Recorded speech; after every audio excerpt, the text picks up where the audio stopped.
पहा नवीन एपिसोड्स एकदम ऍड फ्री।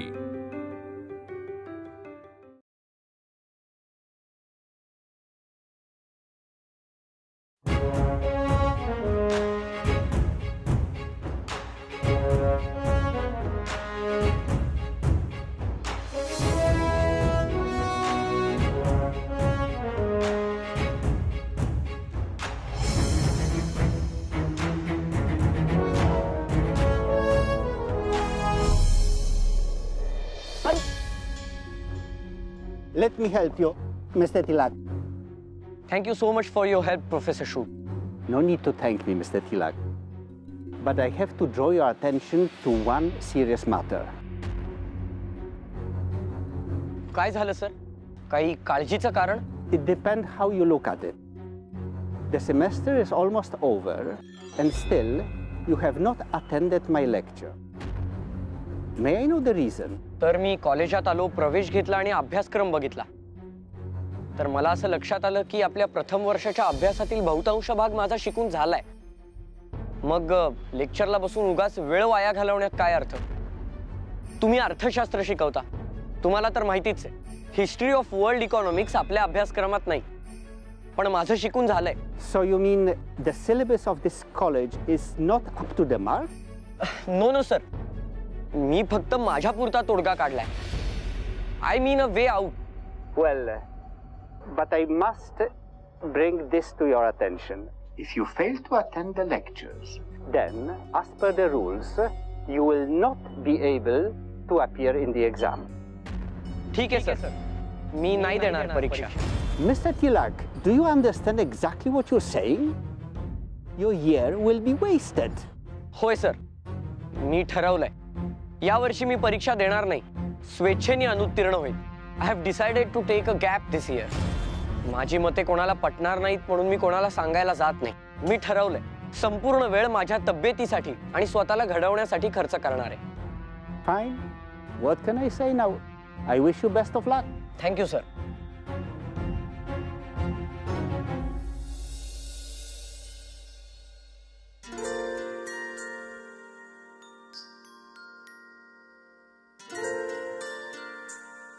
कुठे शोधायचा आता याला? काका. अरे अरे अरे अरे सावकाश, किती वेगानं धावतोयस? अरे काका, तू इथं कसा काय? मी कसा काय? मला काय मज्जाव केलंय का कोणी इथे यायला? म्हटलं आपला पुतण्या इथे वसतिगृहात येऊन राहिलाय, तर प्रत्यक्ष डोळ्यांनी स्वतः बघावं काय करतोय नेमकं. म्हणजे सोजीर होऊन माझ्यावर लक्ष ठेवायला आलायस तर? काय काका, पुतण्यावर एवढा देखील विश्वास नाही? सोजीर नव्हे, गुप्तहेर. अरे बापरे. एक अत्यंत महत्वाचा ऐवज आणलाय तुझ्यासाठी. काय काय? कोणास सांगू नकोस. हे बघ,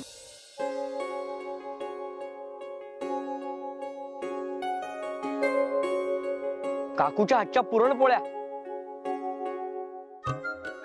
आणि हे लाडू भावाने बनवलेत ना? वा, अगदी योग्य ओळखलंस. कळतंय बरं का, काकूची माया आणि बायकोचं प्रेम चांगलं ओळखता येते म्हणायचं. का खा. अरे अंगारकी होती म्हणून हिने तुझ्यासाठी केल्या पुरणपोळ्या. म्हणाली बाळला खूप आवडतात, त्याच्यासाठी केल्या आहेत, त्याला नेऊन द्या. चांगल्या आठवडाभर पुरतील इतक्या दिल्या. अरे अरे सावकाश सावकाश खा. काय वाघ लागलाय का मागे? काका, खूप भूक लागली. खा खा. डेक्कन कॉलेज म्हणतात. आज प्रत्यक्ष बघितलं. मागे एकदा दादा बरोबर आलो होतो इथे, तेव्हा सगळं माळरानच होतं. आता एकदम भव्य झालंय सगळं. बाळ, अरे ह्या पोळ्या आठवडाभर पुरण्यासाठी दिल्यात. 2 दिवसात संपतील. 2 दिवसात? काय सगळ्या कॉलेजला वाटतोस की काय? मीच संपवणार आहे. बाळ, आहार वाढलाय तुझा. दिवसातून अर्ध्याहून अधिक वेळ व्यायाम आणि बलोपासना करतो मी. शरीराची झीज जास्त झाली की भूक जास्त लागते, म्हणूनच आहार वाढलाय माझा. छान छान, चांगलंय. एकीकडे अभ्यास आणि दुसरीकडे शरीर, चांगली प्रगती होते म्हणायची.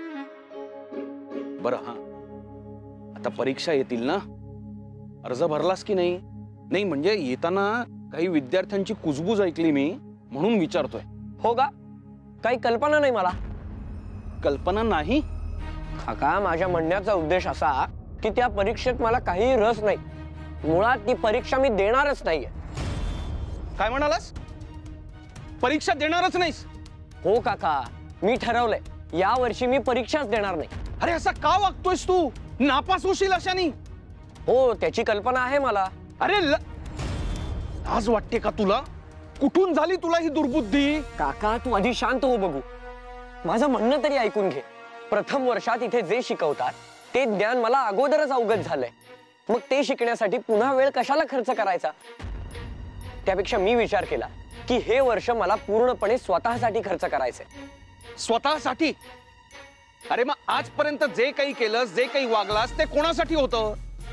घरच्यांची सगळ्यांशी भांडलास, इथे वसतिगृहात येऊन राहिलास, हट्टानं राहिलास, ते कोणासाठी होतं? स्वतःसाठीच ना. अरे मग ज्या कारणासाठी इथे आलायस ते तरी निदान मन लावून कर. हे कुठलं स्वैर वागणं म्हणायचं बाळ? काका, जसे आतापर्यंत ते सर्व निर्णय विचारांती घेतले तसा हा निर्णय सुद्धा विचारपूर्वकच घेतलाय मी. अरे कसला विचार? दादाचं स्वप्न धुळीस मिळवण्याचा विचार आहे का हा? आम्हा सगळ्यांची स्वप्न उधळून लावण्याचा विचार आहे का हा? सांग बाबा एकदाचा, आम्हाला कळू दे. काका, मी कोणाच्याही अपेक्षा आणि स्वप्न धुळीस मिळवत नाहीये. आधी मला माझ्या अपेक्षांची पूर्तता करायची. स्वतःला या जगातील आव्हानांसाठी तयार करायचंय आणि त्यासाठी साधना करणं आवश्यक आहे. साधना कसली? जोर बैठकांची? तासनतास व्यायाम करण्याची? अरे बाळ, वाटलं होतं तू शिकून मोठा मुनसफ होशील, घराची जबाबदारी घेशील. अरे तुझ्यापेक्षा ही सामान्य मुलं सुद्धा पुढे जात आहेत, प्रगती करतायत, शिष्यवृत्त्या घेतायत. आणि तू बाळ, दादानी तुझ्यासाठी, तुझ्या शिक्षणासाठी पैसे काढून ठेवलेत, त्याचा धड विनियोग कर. हे काय करून घेतोयस तू बाळ? बघवत नाही रे, बघवत नाही. काका, भविष्यात मी कुठली वाट निवडीन मला नाही माहित, पण जी वाट निवडेन ती मी स्वतः तयार केलेली असेल. काका, सरळ सोट मार्गावरून चालत जाण्यापेक्षा वनातील काटेरी मार्गांवरून धावणं मला अधिक भावेल. काका, असं वाटतं जो मार्ग मी निर्माण करीन उद्या त्यावर कोणीतरी स्वेच्छेने चालावं.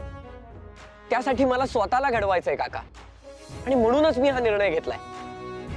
आणि माझ्या या निर्णयाचा उद्या तुम्हाला पश्चात्ताप होणार नाही एवढा शब्द मात्र मी नक्की देतो. तुझ्याशी वाद घालणं म्हणजे दगडावर डोकं आपटून घेणं. असो, आजपर्यंत सदोदित आम्ही तुझ्या पाठीशी खंबीरपणे उभे राहिलो.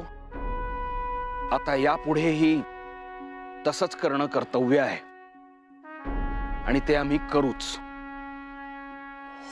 अरे हो हो हो काका, हीच अपेक्षा होती की घेशील तू मला समजून. ठीक आहे, बरं आता मी येतो. काळजी घे बरं का.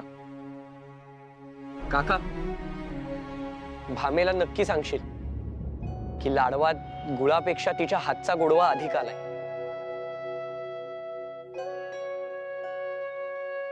सांगेन बरं का.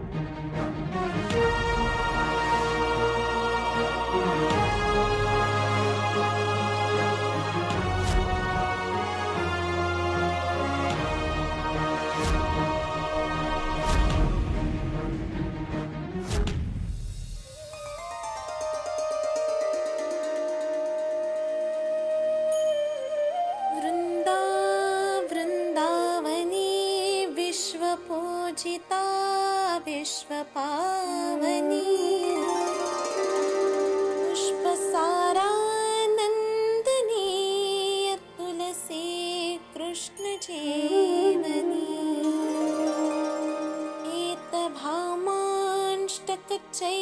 स्तोत्रं नामर्थं संयुतं यः पठेत तां च सम्पूज्य सौश्रमेघरं लभेताम्।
भामे. हो सासूबाई, तुळशीची पूजा झाली असेल तर स्वयंपाकाची तयारी करायला घे.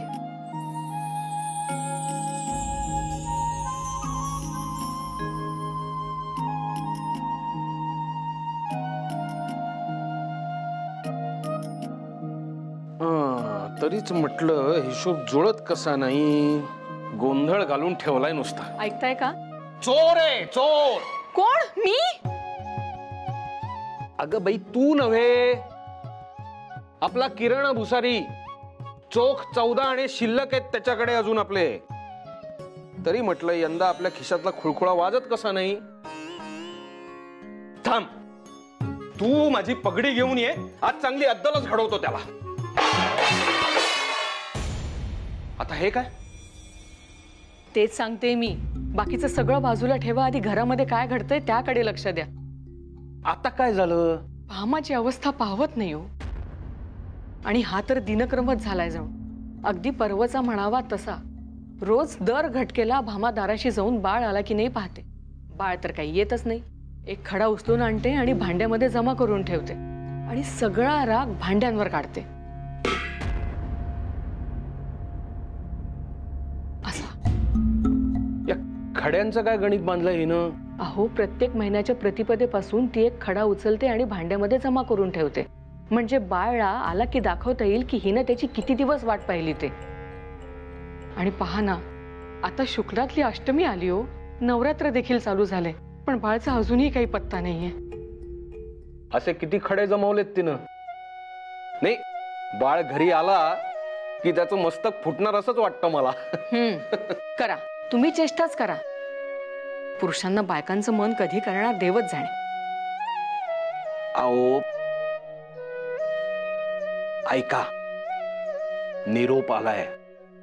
आज तो येणार आहे. आज? अगं हळू बोल, कोणास काही कळता कामा नये. अहो, पण ही आनंदाचीच वार्ता आहे ना. हो हो, आनंदाचीच वार्ता आहे. पण आपल्याला बाळाचा स्वभाव काय नवीन आहे का? येईल येईल म्हणेल आणि नाहीच आला तर? नाही, आपलं ठीक आहे. भामेचा हिरमोड नको व्हायला.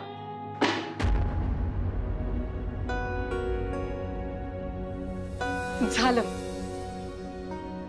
कुणाला ऐकू जाऊ नये म्हणून एवढी काळजी घेतली, पण जिला समजू नये नेमके तिलाच सारे काही कळले. आता बाळ येणार नाही तोवर हिचे चित्त काही थाऱ्यावर राहणार नाही. आपलं नाही तर नाही, निदान भामेचा तरी विचार करावा याने. बाळाचं काही समजतच नाही. कुठे गुंतला असेल कुणास ठाऊक.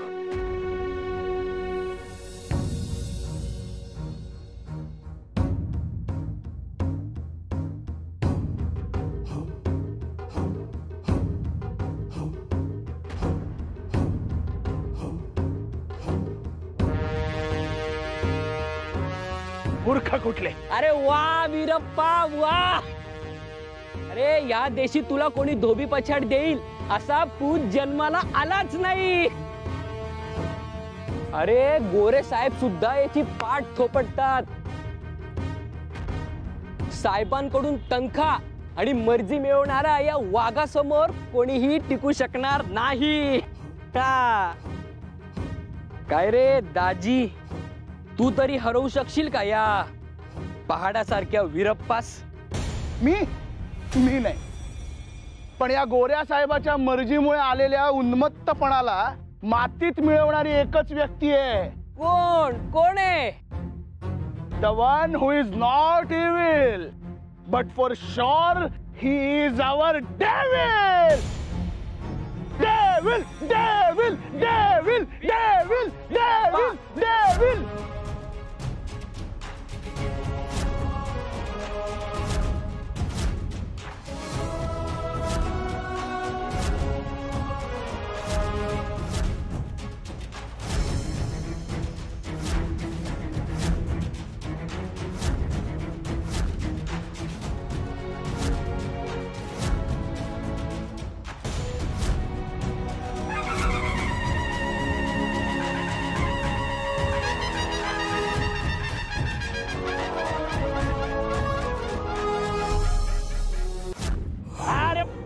होऊन जाऊ दे.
वा वा बळवंता. अरे डोळ्याचे पारणे फेडलेस रे, डोळ्याचे पारणे फेडलेस. किती निष्णात असावं कुस्तीच्या डावपेचात. वा वा वा. अरे त्या वीरप्पाची बोबडीच वळली होती. अहो आमच्या गुरुवर्यांनी दिलेलं ज्ञान इतकं प्रखर असेल, बोबडी वळेल नाही तर काय. बरं या जल्लोषात विसरू नकोस, कॉलेजची वेळ झालीये, नाही तर वर्गाबाहेर काढतील आपल्याला. मोजून 3.5 मिनिटात स्नान उरकतो आणि पहिल्या तासिकेला हजर. वा. अरे तू घरी जाणार होतास ना, त्याचं काय झालं? विंचुरकर वाड्यात कोणीतरी वाट बघत असेल. खरंय रे, वाट बघत असतील खरी. जायचंय, किती दिवस ठरवतोय घराकडे जायचंय. आज पहिली तासिका झाली की निघालो. वा चला. तर ही उक्ती आणि हिचा अर्थ तुमच्या वहीमध्ये उतरवून घ्या. कमले कमलोत्पत्ती ही श्रूयते नची दृश्यते. अर्थात एका कमल पुष्पाची दुसऱ्या कमल पुष्पावर उत्पत्ती होते हे आपण ऐकलेले असते, पण हे कुणीही पाहिलेले नाही. आणि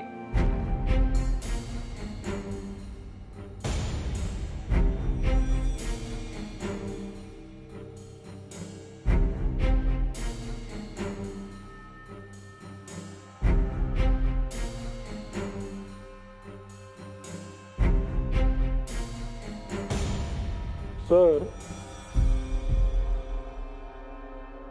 माझे डोळे जरी मिटलेले असले तरी माझे सर्वत्र लक्ष आहे.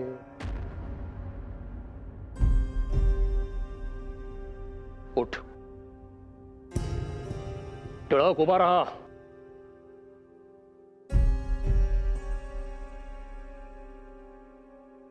काय रे, कुठून आला एवढा उद्दामपणा?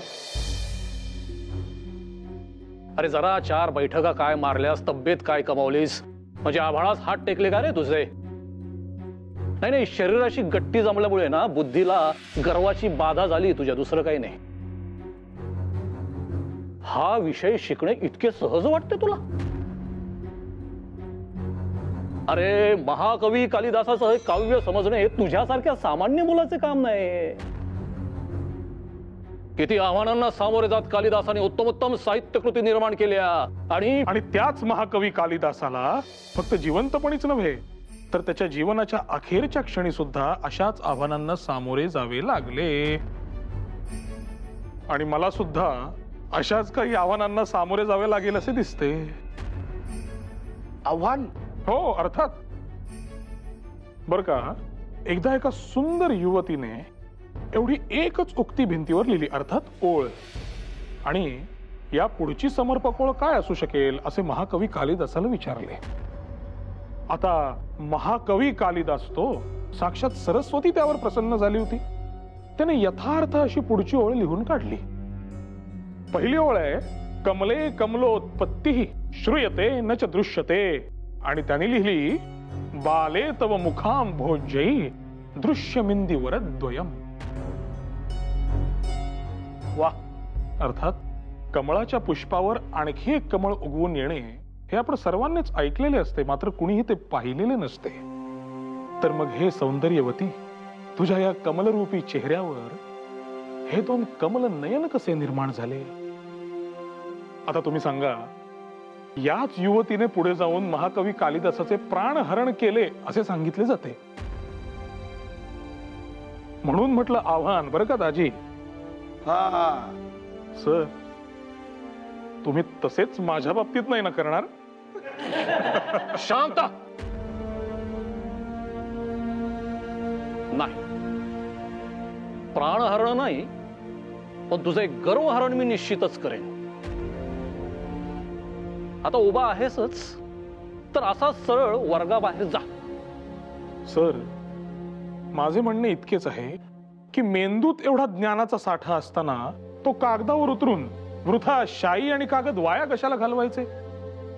त्यापेक्षा त्या कागदाचा निराळा काहीतरी चांगला सदुपयोग करता येईल, नाही असे?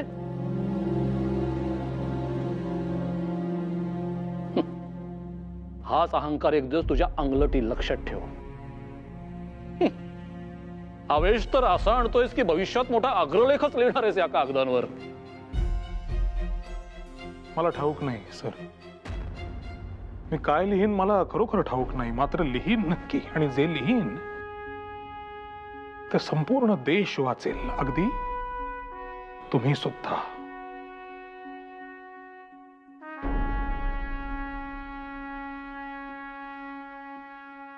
चालतो चालता हो अशा उद्दाम विद्यार्थ्यांना माझ्या वर्गात स्थान नाही. चालतो. जशी आपली आज्ञा सर. अरे बघताय काय, उतरून घ्या वहीमध्ये. तसेही तासिका संपल्यावर घरी जाण्याची योजना आखत होतोच. आता लवकर जाता येईल. अजून गेला नाहीस तू? निघालोच आहे गुरुजी.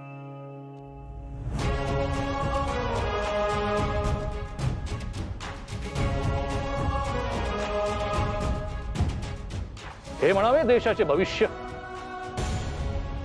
माझ्या वर्गात अशा उद्दामपणाला स्थान नाही, समजलं?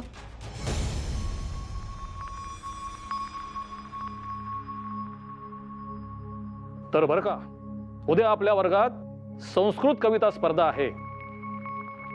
विषय आहे माता, अर्थात आई. सर्वांनी सहभागी व्हायचंय. काय?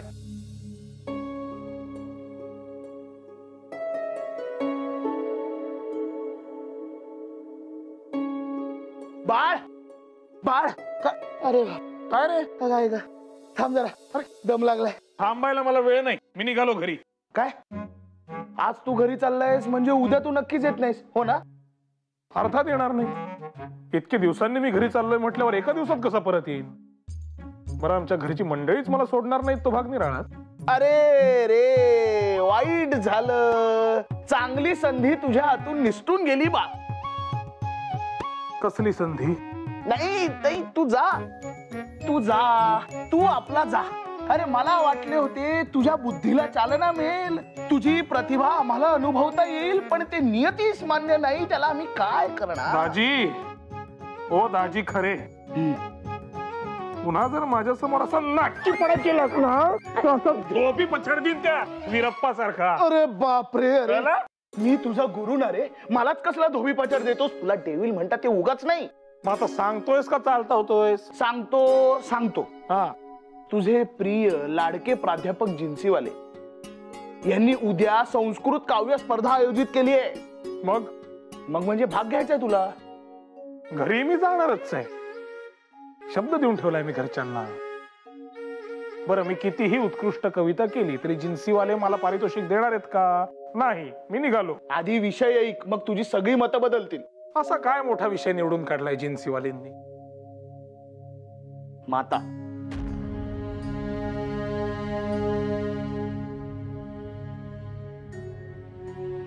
आई,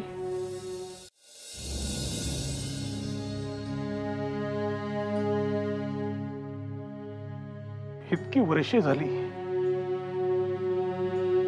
आई हा शब्द खूप आत माझ्या मनाच्या कोपऱ्यात खोलवर कुठेतरी रुतून बसलाय.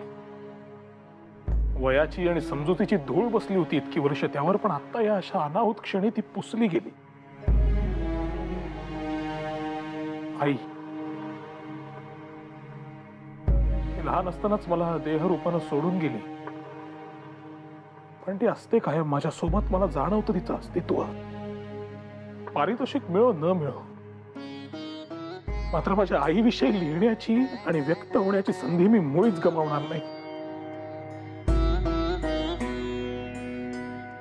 नाही जाणार मी घरी. भले शाबास. चला आपल्याला सार्वजनिक काकांच्या सभेला जायचं ना? अरे हो, हा, ते एक राहिलंच असतं. आता गेलो असतो तर. चल चल चल चल. हे बंद करतो मी. कर. बरं झालं आठवण केलीस. हो.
तुम्हाला काय वाटलं मला कळणार नाही?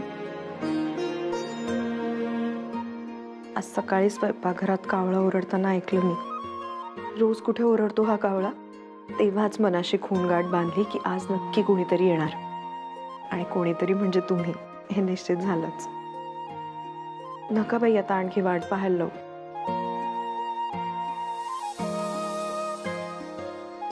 या बघू लवकर. भामे, आले. शिक्षक काय करतात? शिकवतात. वकील वकिली करतात. हे नोकरी करणारे, व्यवसाय करणारे समाज घटक जगतात ते कोणामुळे? तर इथला भूमिपुत्र असणारा शेतकरी, त्याने पिकवलेले अन्न खाऊन सगळा समाज सुखात जगतो. पण त्याच्या वाट्याला काय येतं? आत्महत्या.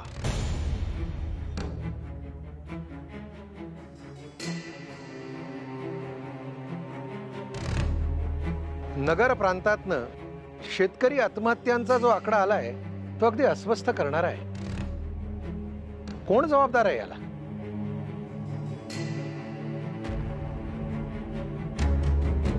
इकडे बाळा. या चिमुरड्याच्या वडिलांनी सावकारी कर्जाला कंटाळून जीव दिला.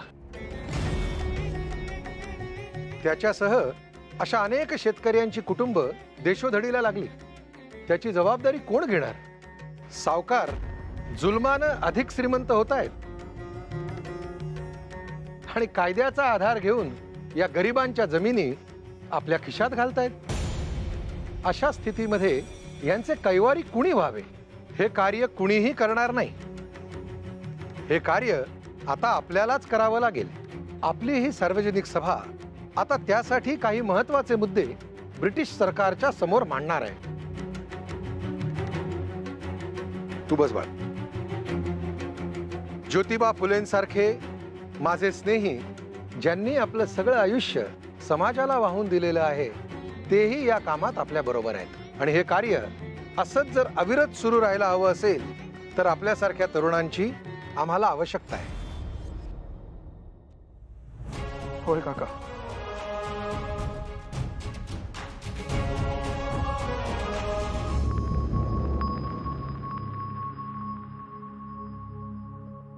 आजवर या प्रश्नांची दाहकता इतकी जाणवलीच नव्हती कधी. जगणे इतके खडतर असू शकते. आपण यावर काय करू शकतो? किती खाऊट आहे ते शेंगदाणे. शी.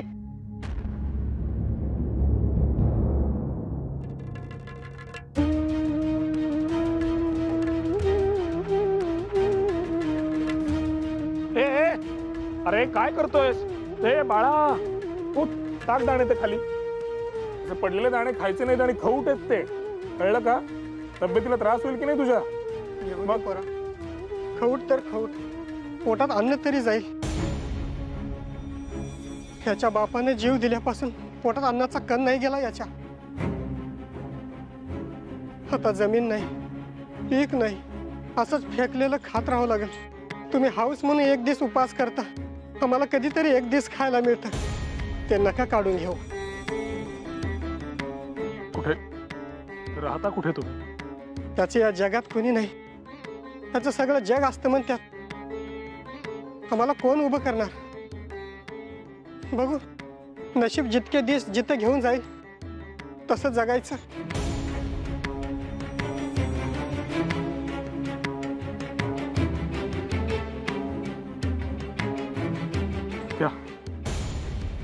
नाही, नको. असू द्या. ठेवा. जगण्याचा प्रवास थोडा तरी सुखाचा होईल. आणि कधी गरज भासली तर मला हक्काने हाक द्या. मी कायम तुमच्या सोबत असेल. आपल्याच बांधवांची मदत आपण नाही करणार तर कोण करणार? आपण कोण म्हणायचं? नाही म्हणजे आपलं नाव काय? मी बळवंत गंगाधर टिळक.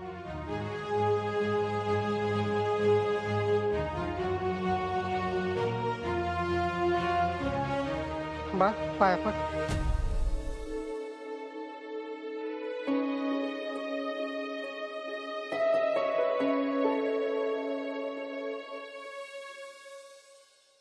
वा मनोहर.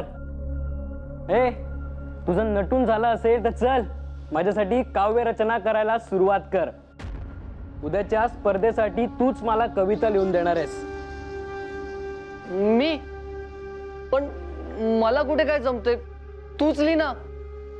मनोहर मला प्रतिप्रश्न केलेले चालत नाही. मी जेवढं सांगतो तेवढंच करायचं आणि कुठेही गाजावाजा न करता. नाहीतर याचे दुष्परिणाम काय होतील हे कळेलच तुला. आणि हो, त्या टिळकाला यातला एक जरी शब्द सांगितलास ना तर लक्षात ठेव, गाठ माझ्याशी आहे. हे थांब, ठेवते.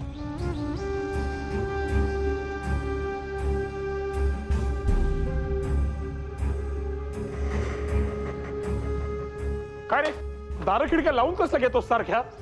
काय टिळक? अच्छा, असं झालंय तर. काय माधव कर्वे? अरे टिळक, तुला तुझ्या खोलीतूनही बाहेर काढलेले दिसते. नाही, आमच्या खोलीत असा आश्रय असायलाच म्हणून विचारलं. छे, ह्या असल्या गचाळ खोलीत, आणि ते पण तुझ्यासारख्या मुजूर मुलाबरोबर कोण राहणार रे? मी तर माझ्या ह्या मित्रास भेटायला आलो होतो. हो की नाही रे माधव? हो तर. चला मनोहर पंत या. मी काय सांगितलं ते लक्षात आलं ना? काय सांगितलंय? तुला काय करायचंय रे? हे तू आमच्यामध्ये पडू नकोस. आणि हो, या वसतिगृहात फक्त माझा शब्द चालतो. त्यामुळे माझ्या वाकड्यात कोणी जात नाही आणि माझा मार्ग कोणी अडवत नाही. समजलं? असं होय. मग तुझा मार्ग अडवणारा इथे तुझ्या समोर उभा ठाकलाय. असेल धमक तर बाजूला सारून दाखव. टिळक, याचं उत्तर मी योग्य वेळी देईनच तुला. चल रे माधव. काय रे, तोल गेला की काय? डेव्हिल. चल.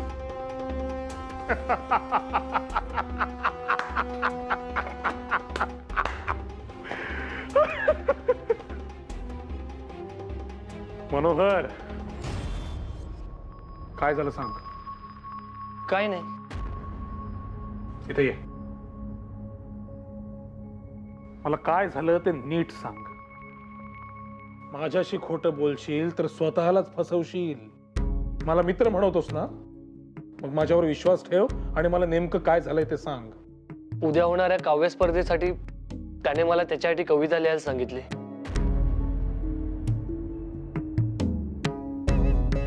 हा कर्वे म्हणजे कुत्र्याचं शेपूट आहे, शेपूट.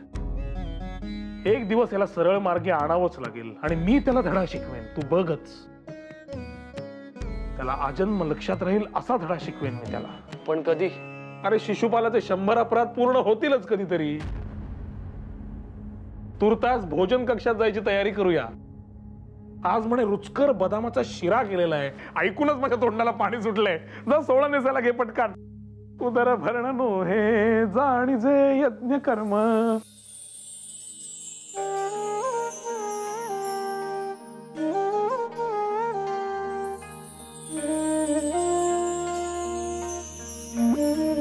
का नाही येत तुम्ही घरी? माझ्याकडून काही चूक झालीये का? किती वाट बघू अजून? काहीच वेळात रात्र होईल आता. काय तरी बाई.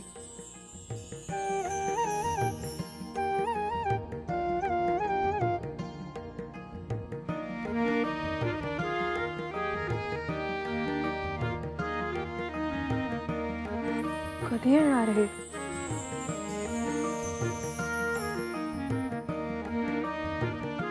आपणच जावं का?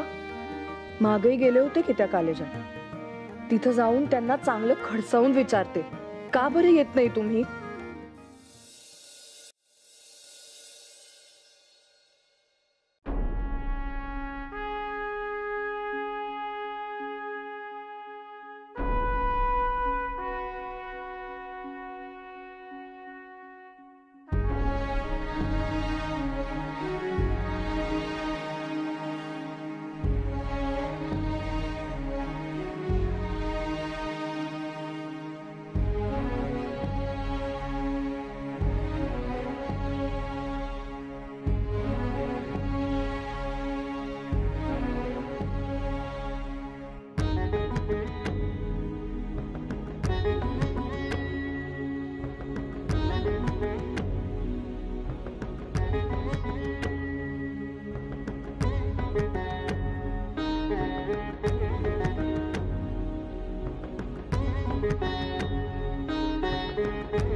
माधव बळवंत काय रे? अरे आता या वेळेला कसं काय आलास? मी घाबरलायस का एवढा?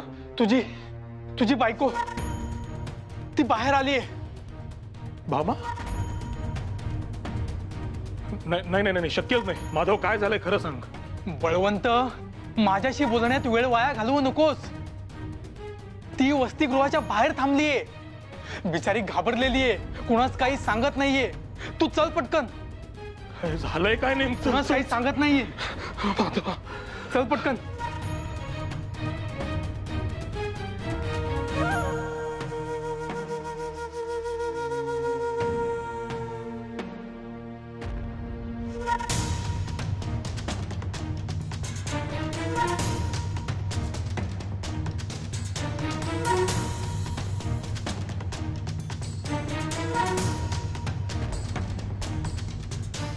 भामा, काय ग?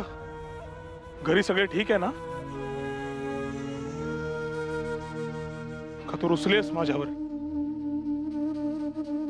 हे बघ, कारण काहीही असो, असे अवेळी कॉलेजमध्ये येणे बरे नाही. काशीनाथला तरी बरोबर घेऊन यायचंस.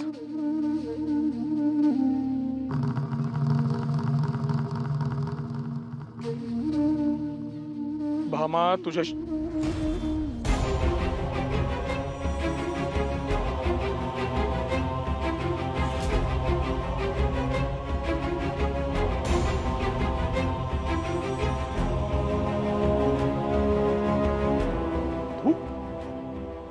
कोण आहेस तू? अहो, मला मारू नका. मी गजानन संगीत नाटक मंडळीमध्ये स्त्री पार्टी करतो. मला त्या कर्वेंनी तिथे पातळी नेसून बसायला सांगितलं. म्हणाले कॉलेजमध्ये एक नाटक आहे, त्यात स्त्री पात्र करायचंय, चांगले पैसे मिळतील. अहो, म्हणूनच मी इथे बसलो होतो.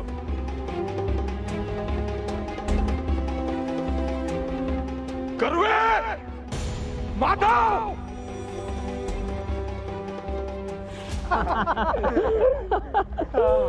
कशी अद्दल घडवली 150 आण्यास. मला अक्कल शिकवत होता मला. आता बरोबर वाघाची शेळी झाली असेल. नाहीतर काय, मी जेव्हा त्यास निरोप दिला तेव्हा त्याचा चेहरा बघण्यासारखा झाला होता. भामा तुला सांगतो माधवा, आज मी तृप्तीने भोजन करणार. आणि आजची ढेकर बदामाच्या शिऱ्याने नव्हे, तर टिळकाच्या जिरलेल्या मुजरीने येणार. चला चला, मला नडतोस काय टिळक?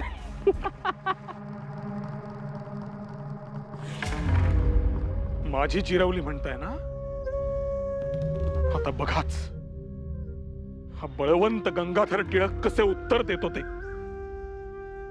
13 सव्वा शेर नव्हे, 10 शेरांचे प्रत्युत्तर देणार मी. चल चल माधवा, मस्त बदामाचा शिरा खाऊ.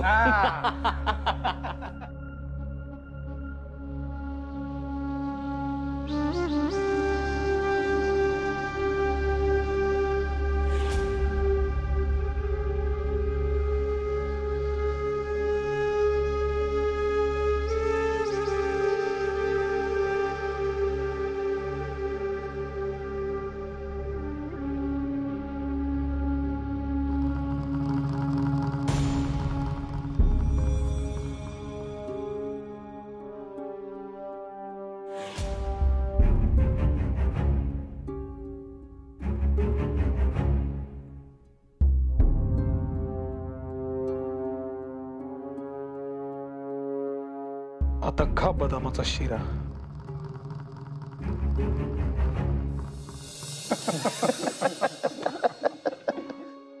पण तुला सांगतो बळवंत, तू त्या दोघांना खोलीत कोंडून ठेवलंस ना, ते मला अजिबात पटलेलं नाही. हो, अरे तुझ्यासोबत जे ते वागलेत ना, त्याच्या समोर ही फार नाममात्र शिक्षा आहे. हे म्हणजे असं झालं, त्यांनी आपल्यावर हत्ती टाकावा आणि आपण त्यांच्यावर ढेकून. कसं आहे खरे बुवा, हा, शत्रूच्या ना कायम इथे हल्ला करावा,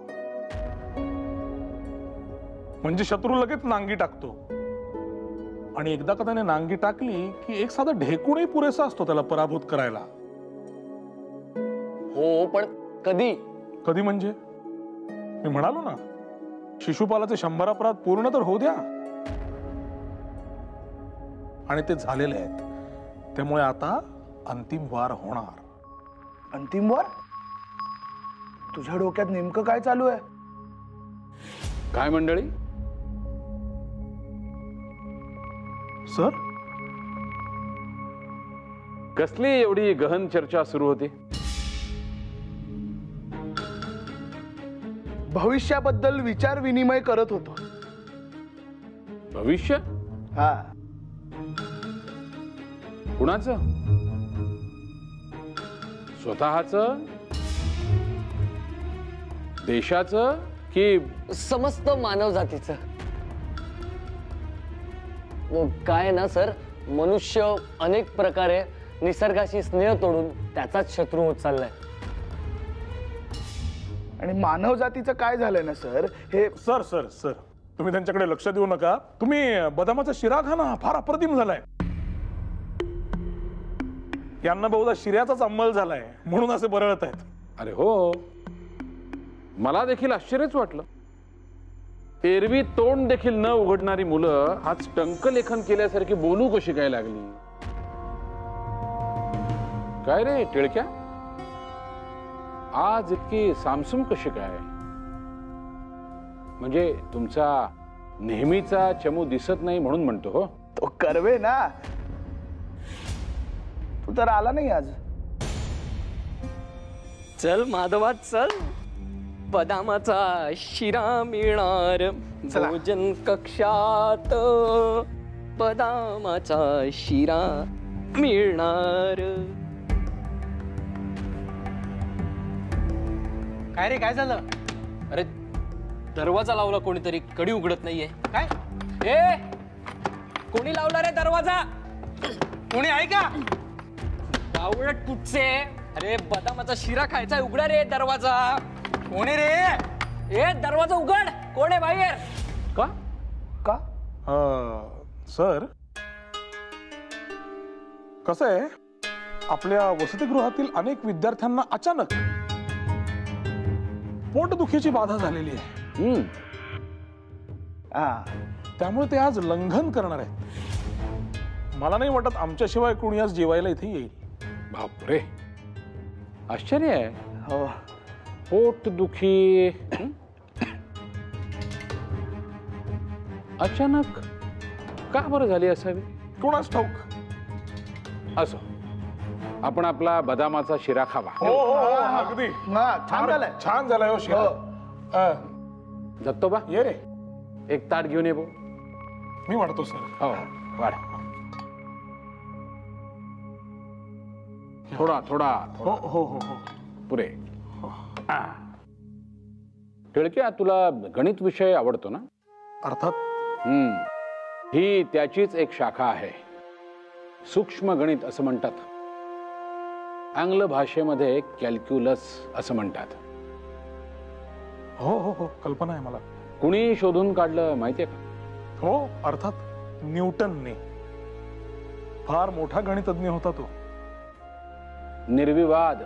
अरे त्याच्या प्रयोगशाळेला आग लागली तेव्हा, म्हणजे त्यांनी 20 वर्ष संशोधन करून, अथक परिश्रम करून जे निबंध लिहिले होते, जे प्रबंध लिहिले होते, जे संशोधन केलं होतं, ते सगळं त्या आगीत जळून भस्मसात झालं. तुमच्या माझ्यासारखा असता तर हरला असता, रडला असता, घाबरला असता. परंतु न्यूटन तो फक्त इतकंच म्हणाला, चला बरं झालं, आजपर्यंत मी जेवढ्या चुका केल्या होत्या त्या सगळ्या चुका या आगीत जळून भस्मसात झाल्या. आता मी नव्या चुका करायला मोकळा झालो. आणि पुन्हा न थकता नव्या उत्साहाने त्यांनी कार्यास प्रारंभ केला. थोडक्यात काय तर, माणसाने सदैव प्रयत्नशील असायला हवं आयुष्याच्या कुठल्याही टप्प्यावर. मग तुमचं कुठलंही ध्येय असाध्य राहत नाही. आणि बरं का टिळक्या, या पुस्तकाच्या खाली ज्या निबंधमाला आहेत त्या मी जाणीवपूर्वक आणलेल्या आहेत. चिपळूणकर यांच्या आहेत या निबंधमाला. चिपळूणकर आपल्याच महाविद्यालयाचे माजी विद्यार्थी, उत्तम साहित्यिक. आपण रोज महाविद्यालयात जे शिकतो त्या व्यतिरिक्त देखील आपण काही ना काहीतरी नवीन शिकायलाच हवं. आपण आपलं मन सातत्याने कशात तरी गुंतवून ठेवायला हवं. कारण empty mind is a devil's workshop. Sir, Vishnushastri चिपळूणकरांच्या लेखनाने मी कायमच प्रभावित झालोय. आणि याच निबंध मला हव्यात म्हणून मी आपल्या ग्रंथालयात चौकशी देखील केली होती, मात्र तेव्हा उपलब्ध नव्हत्या. तुमची काही हरकत नसेल तर मी या ठेवू? अवश्य. तुझं वाचून झालं की मला दे म्हणजे झालं. टिळक, टिळक, मी तुला सोडणार नाही. तू सर. कर्वे, काय हो, काय झालं? आणि तुमचा हा असा आविर्भाव? सर, या टिळकालाच विचारा.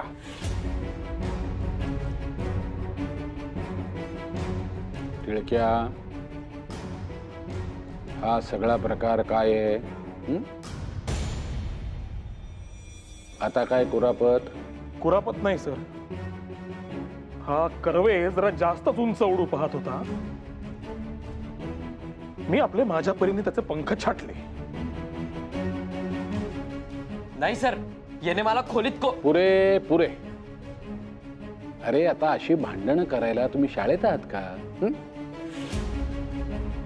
कर्वे, घ्या, जेवून घ्या की तुमचंही पोट दुखतंय.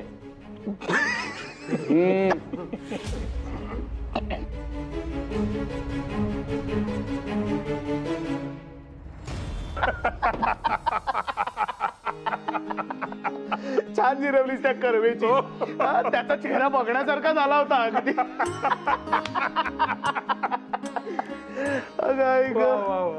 बरं बाळ, त्या कर्वेला कमी लेखू नकोस. त्याच्या डोक्यात आता नवी खलबतं सुरू झालेली असणार आहेत. चालू दे, त्याच्या डोक्यात जे चालायचं ते चालू दे, पण पुढे काही विचार करायचा वेळ देखील मी त्यांना देणार नाहीये.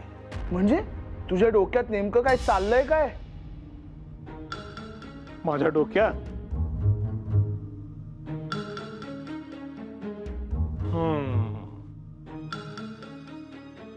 एक गंमत.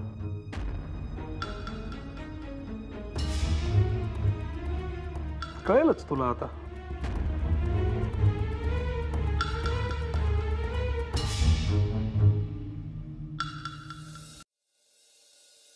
तू सांगितलं नाहीस तुझ्या डोक्यात काय शिस्त आहे ते? आपल्याला खोलीत कोणले काय? कारण आजवर कोणीही माझ्या बाबतीत असं करायची हिम्मत नव्हती केली. आता यापुढेही करणार नाही. त्या टिळकाने जो फणा उगारलाय ना, तो मी चेचणारच.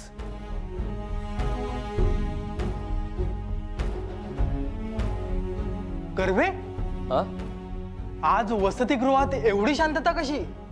हो रे, शेकोटी पेटवून तो महादेव, सदाशिव आणि आपट्या बसलेले असतात. दिसत नाहीयेत. आणि तो डेव्हिल, त्याच्यासोबतचा तो महाकाय राक्षस चकाट्या पिटत असतात वरांड्यात. तेही दिसत नाहीयेत. हे माधव, डेक्कन कॉलेज मध्ये भूत आलं की काय?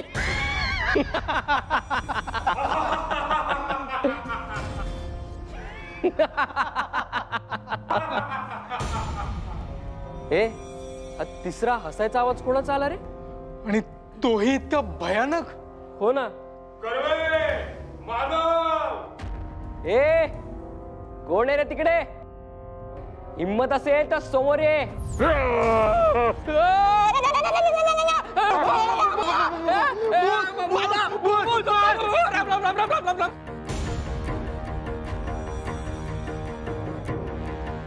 दरवाजा कसा उघडला रे?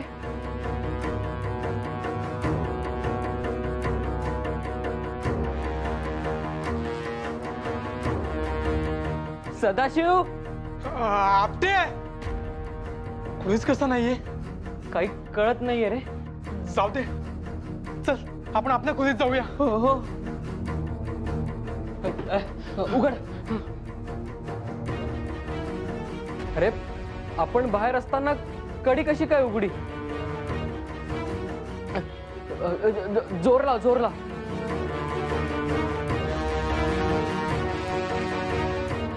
अरे ओढ ना जोरात. अरे काय, सरक बाजूला, सरक तू. काय अरे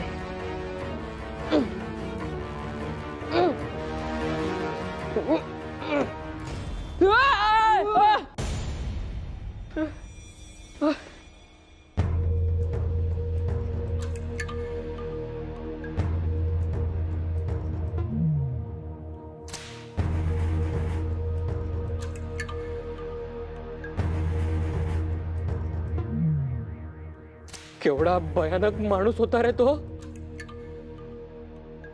मला तर काहीच कळत नाहीये. हे माधवा, आपल्या कॉलेजमध्ये खरंच भूत चिरलं की काय? बहुतेक. अरे माधवा, उठ उठ. चल बाबा. भीमरूपी महारुद्र भीमरूपी महारुद्र वज्रहनुमान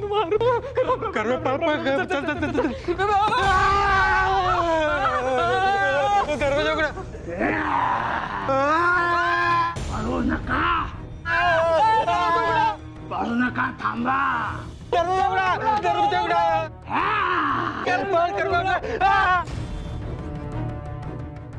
हे कुणी आलं असेल तर बघू. चल.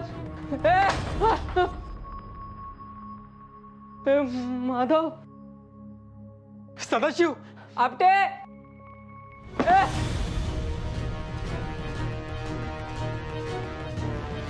हे माधव.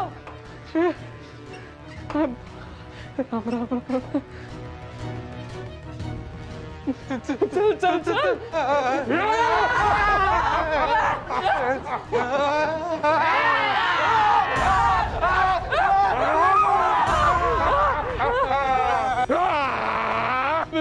भीमरूपी महारुद्र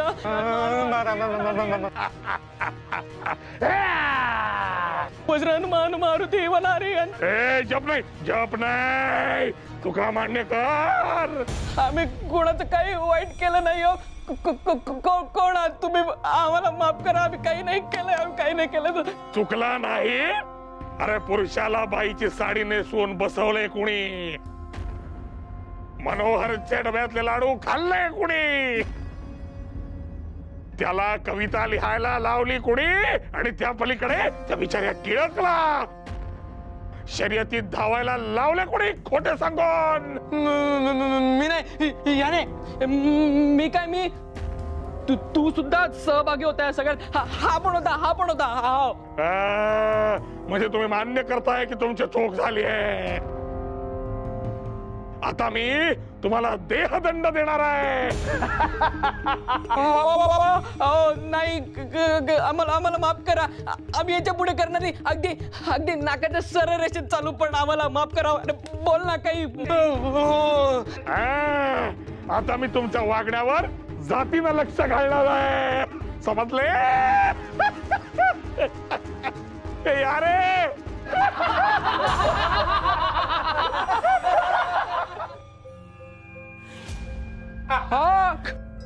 टिळक, तू? दाजी,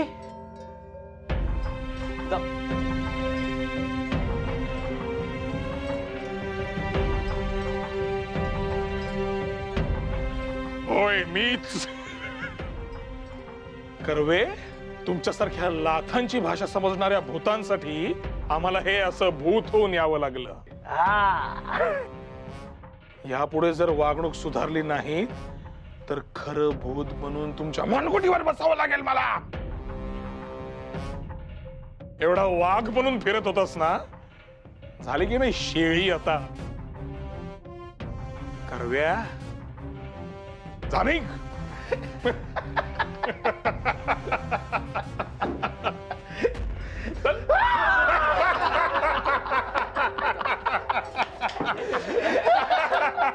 अरे बाप रे बाप.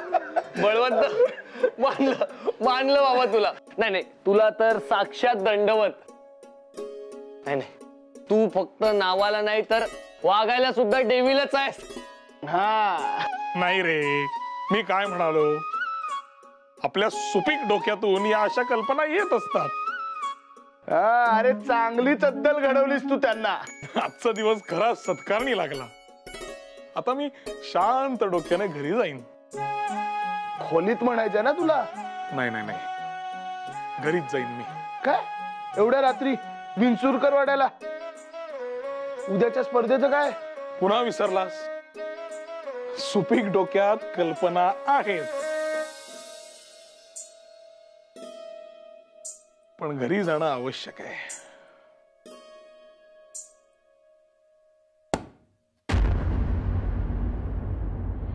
कोण कोण आहे तिकडे? सासूबाई, सासूबाई.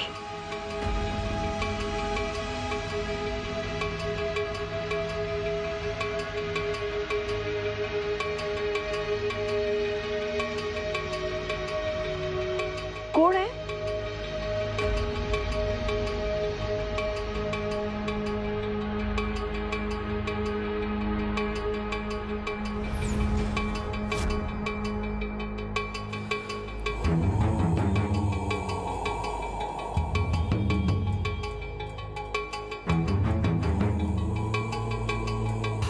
कोण आहे?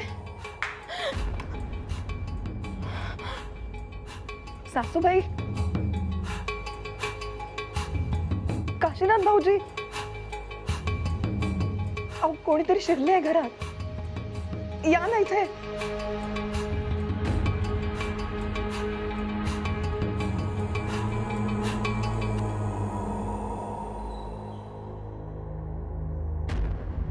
हे बा, मला माहिती तू चोर आहेस. मी माझ्यावर हल्ला केलास ना, तर मी सुद्धा शांत बसणार नाही. बाहेर या आधी.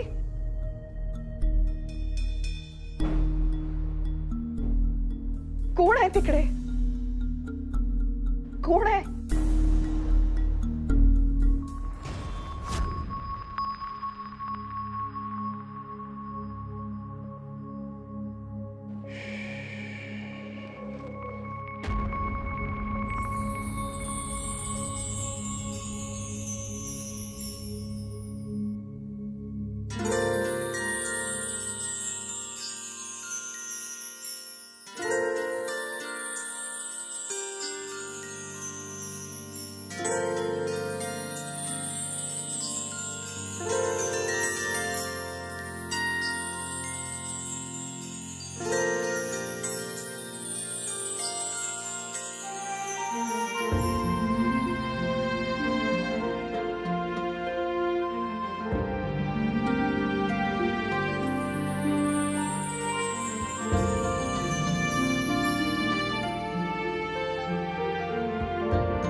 कमले कमलोत्पत्ति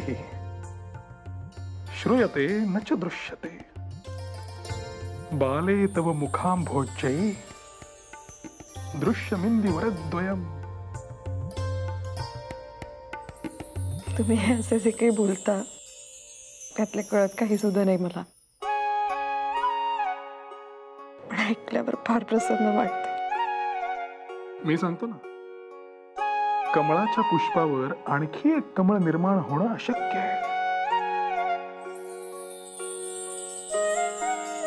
पण मग हे सुंदरी, या कमलरूपी चेहऱ्यावर हे दोन कमल नयन कसे तयार झाले? काहीतरीच काय, काहीतरीच काव्य करता तुम्ही. छे छे, मी नाही, महाकवी कालिदास म्हणून गेले.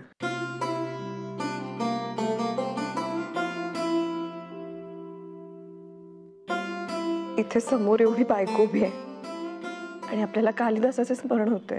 भामे, एकदा एका सुंदर मुलीने कालिदासाचे प्राण हरण केले. आणि इथे माझ्या समोर हे दोन सुंदर नयन आहेत, माझे प्राण हरण करणारे. येईल ना कुणीतरी,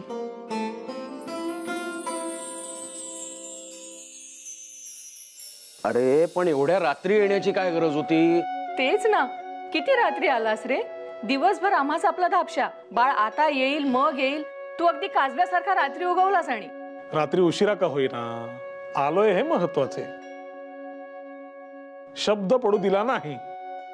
म्हणजे आमच्या भावनांचं काहीच नाही, स्वतःचा शब्द पडू नये म्हणून आलात तर घरी? नाही, अगदी तसे नाही. म्हणजे मला देखील तुमची आठवण येतच होती म्हणूनच तर आलो ना घरी. असू दे असू दे बाळ, इतक्याही थापा मारू नकोस. हा,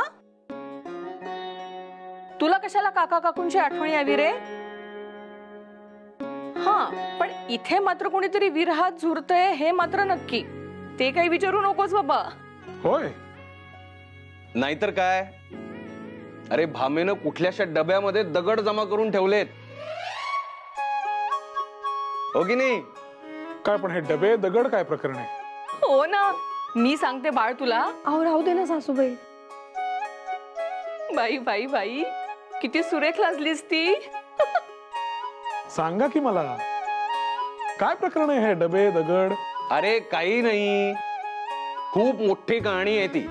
आता तू आलायस ना, उद्या उजाडल्यानंतर सगळं सागर संगीत ऐक हो तिच्याकडनं.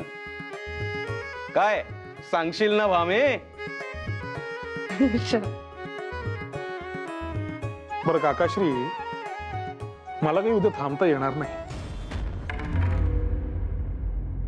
अरे म्हणजे इतक्या दिवसांनी आलायस ना, 8-15 दिवस राहशील की नाही? घरात नवरात्र चालू आहे, सण आहे घरामध्ये, आणि तू नसशील तर कसं वाटेल बरं? काकू, मला सर्व काही पटते आहे, परंतु माझा नाईलाज आहे. ऐकायला कितीही कष्टप्रद वाटले तरी सत्य हेच आहे की मला उद्या पहाटे निघावे लागेल. मामा, बाळ जा, जाऊन बघतीस.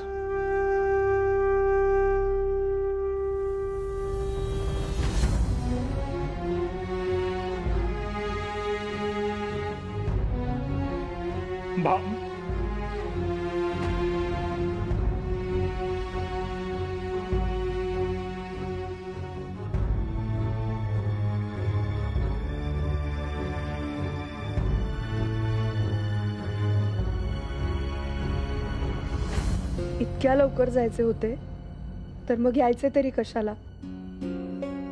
इतके दिवस वाट बघितली, अजून बघितली असती. हिरमोड होण्याची सवय झाली आहेच, त्यात अजून भर पडली असती. आज तुझा हिरमोड होऊ नये याच एकमेव इच्छेने मी आलोय भामे. कसं पटवून देऊ तुला? ठरवलं असतं तर आज खटाटोप न करता मी सहजच टाळू शकलो असतो आपली भेट. पण तरीही मी आलोय ना.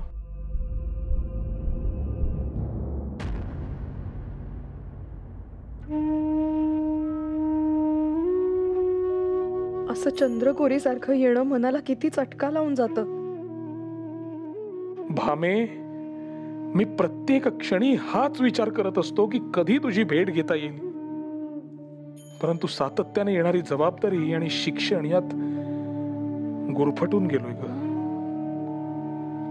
आणि त्यात कसा बसा वेळ काढून मी इथे आलो तर तू अशी रुसून बसणार आहेस?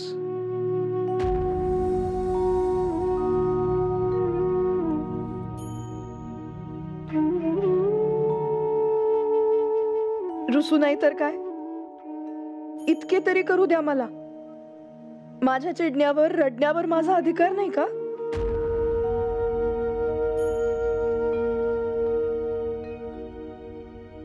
तुझी बाजू जितकी खरी आहे तितकीच माझी बाजू सुद्धा सत्य आहे. तू समजून घेशील अशी अपेक्षा आहे. एकदा दार उघड, मी सगळं काही सांगेन तुला.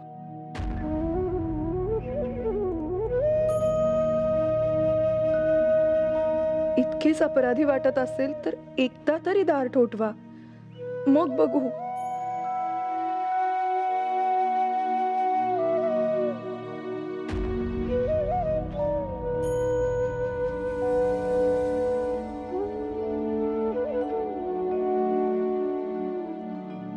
हे काय आहात ना बाहेर का गेलात निघून?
भामे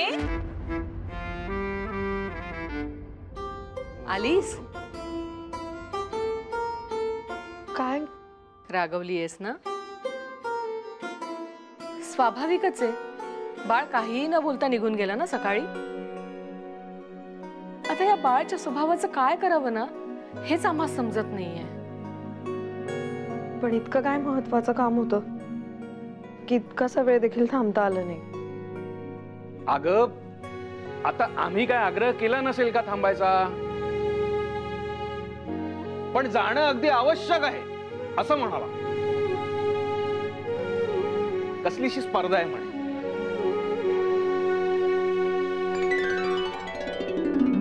भामे अगं आवरून घे जा, अजून पारोशी आहेस ना? हो. अगं जा. हो. अगो बाई, काशीनाथा, ए यशवंता. कमाल करतोस तू बाळ. अरे किती उशीर. त्या आईन्स्टाईनचा सापेक्षतेचा सिद्धांत एक वेळ कळेल, पण तुझ्या मनात काय चाललंय हे कळायचं नाही. अरे आता वर्ग भरायची वेळ झाली, इतकी महत्वाची स्पर्धा आहे, कशाला जायचं रे एवढ्या रात्री घरी? आणि तूच म्हणाला होतास ना एकदा घरी गेलो की घरची मंडळी मला काही सोडायची नाहीत. मला खरंच वाटलं तुझ्या घरच्या मंडळींनी बांधून ठेवलं की काय तुला. अरे हो दाजी, जरा श्वास. मी तुला शब्द दिला होता ना मी येईन म्हणून. स्पर्धेसाठी आलेलो आहे. मी तेच म्हणतोय की तू या स्पर्धेत भाग घ्यावास आणि तुला पारितोषिक मिळावं असं मला वाटतंय. पारितोषिक? का तुला का कठीण आहे? कठीण नव्हे, केवळ अशक्य आहे. जिन्सीवाले प्राध्यापक परीक्षक असताना मला पारितोषिक मिळणे केवळ अशक्य आहे. बघ पुन्हा तेच. अरे दाजी, मी काल म्हणालो ना तुला, या स्पर्धेत सहभाग घेताना कौतुक होणं किंवा पारितोषिक मिळणं हा माझा हेतूच नव्हे. मला माझ्या आईशी संवाद करण्याची संधी मिळते आणि ती मला गमावायची नाहीये. म्हणून धावपळ करत इथे आलोय. कळलं? तुलसी वृंदावनम गृहस्य यथा मांगल्यस्य प्रतीकम मातापि तथैवास्ति मम अस्तित्वस्य कारणम.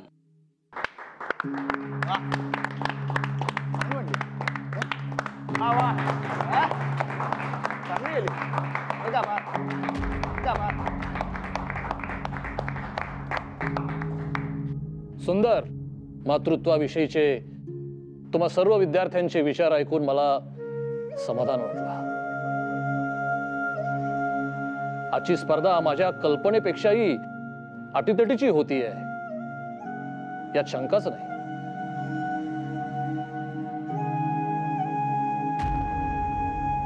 बरं, आणखी कुणाला जर स्पर्धेत भाग घेण्याची इच्छा असेल तर त्याच्यासाठी अखेरची संधी आहे. काय टिळक? नाही, माझ्याकडे असं रोषाने बघण्यापेक्षा काही काव्य केलं असेल तर आपल्या ज्ञानाचे 4 थेंब आमच्यावरही शिंपडा. काय कालिदासाबद्दल माहिती मिळवणे फारसं कठीण नाही, पण त्याच्यासारखी कल्पना शक्ती आणि त्याची रचना ही अवगत करू शकाल?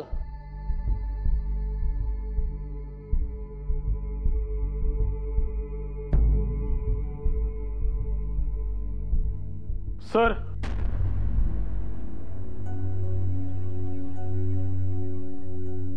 आपली आज्ञा असेल तर मी माझं काव्य सादर करू?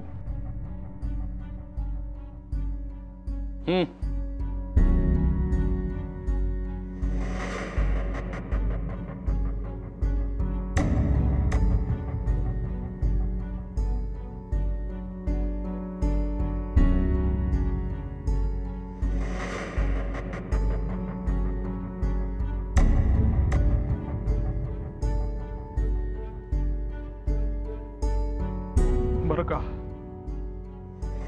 एकदा एका कोकिळ पक्षाला नुकतेच जाणवते की आपला कंठ किती मंजूळ आहे, ज्याद्वारे आपण गाऊ शकतो.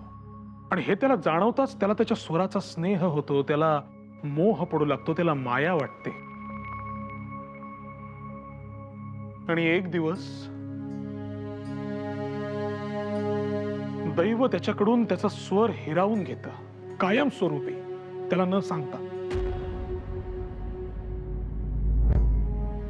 आता त्याचा मंजूळ कंठ, त्याचा स्वर हे तर त्या कोकिळ पक्षाचं सर्वस्व होतं, त्याचं आयुष्य होतं, त्याचा श्वासच होता जणू.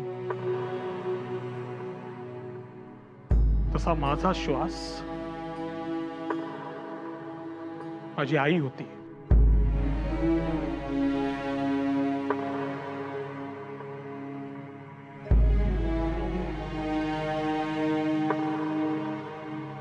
मातृविलाप.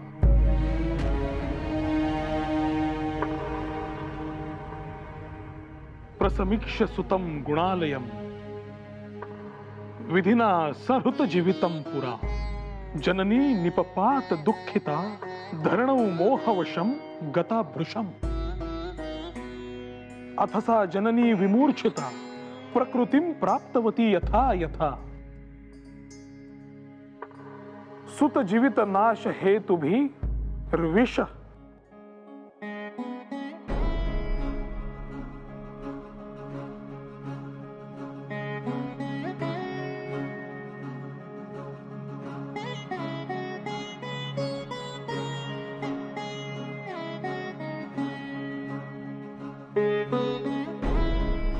प्रावर्तताधिकतरम सपुनः प्रदीप्तो निक्षेपितो जलनिधाविव वाडवाग्नि.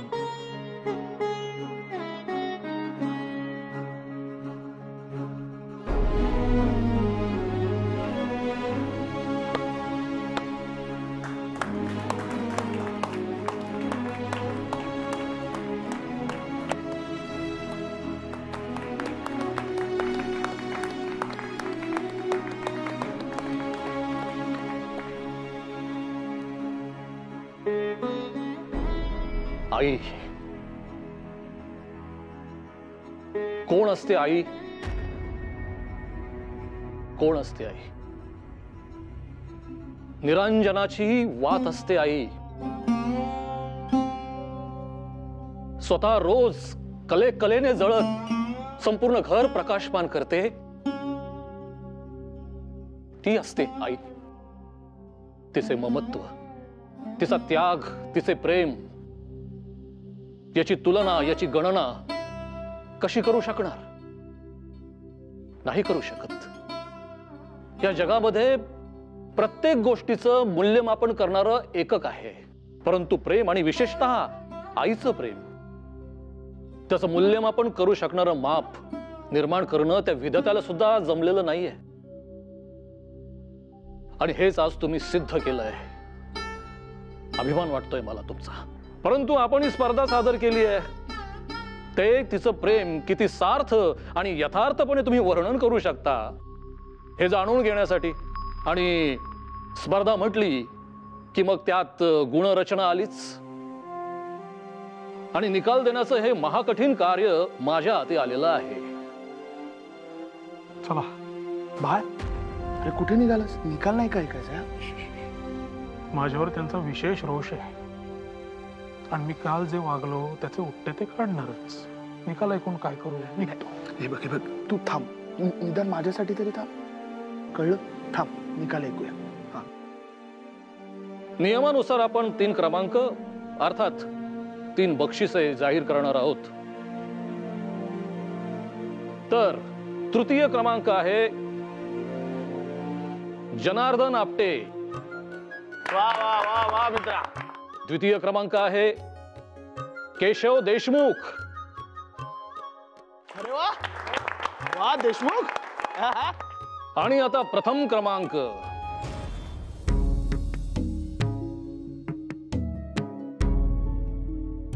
तर प्रथम क्रमांक आहे बाळ गंगाधर टिळक. वा वा वा वा वा वा. हे उभं राहून वा वा वा वा वा वा. बाळ अभिनंदन.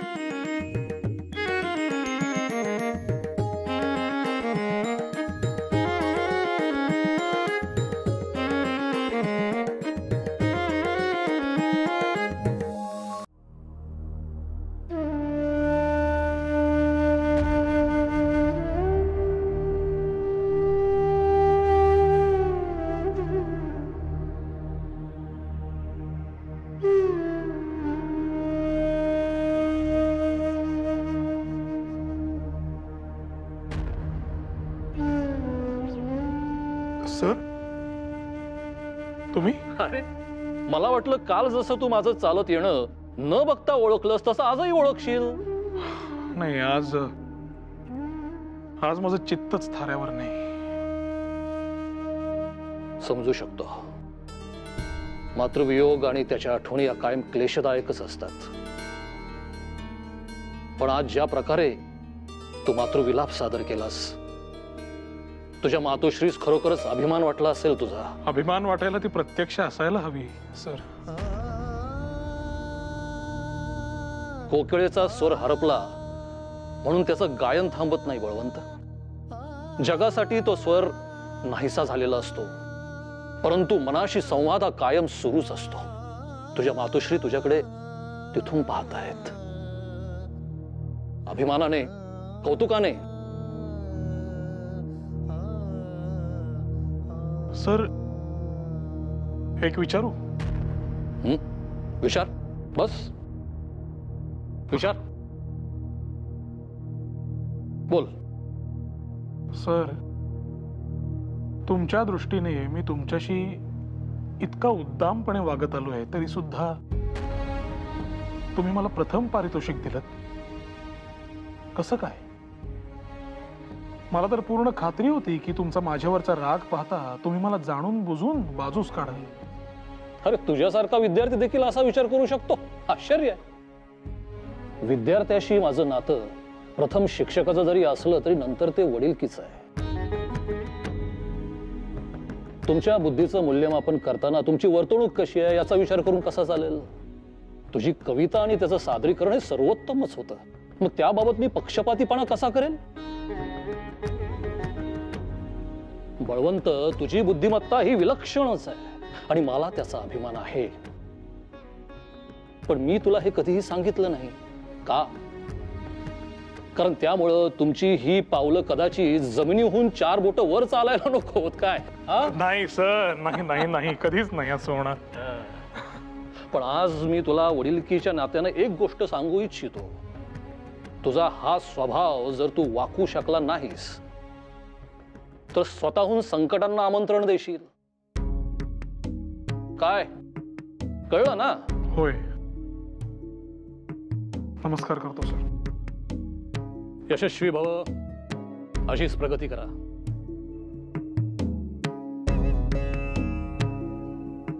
अरे हो, काल म्हणाला होतास कागदाचा योग्य तो वापर करेन. मग आता बघूया यावर तू काय लिहितोस ते. सर आता बघाच, तुमचे हे आशीर्वाद माझ्या पाठीशी असताना मी पुढील प्रवास कसा खंबीरपणे करतो ते.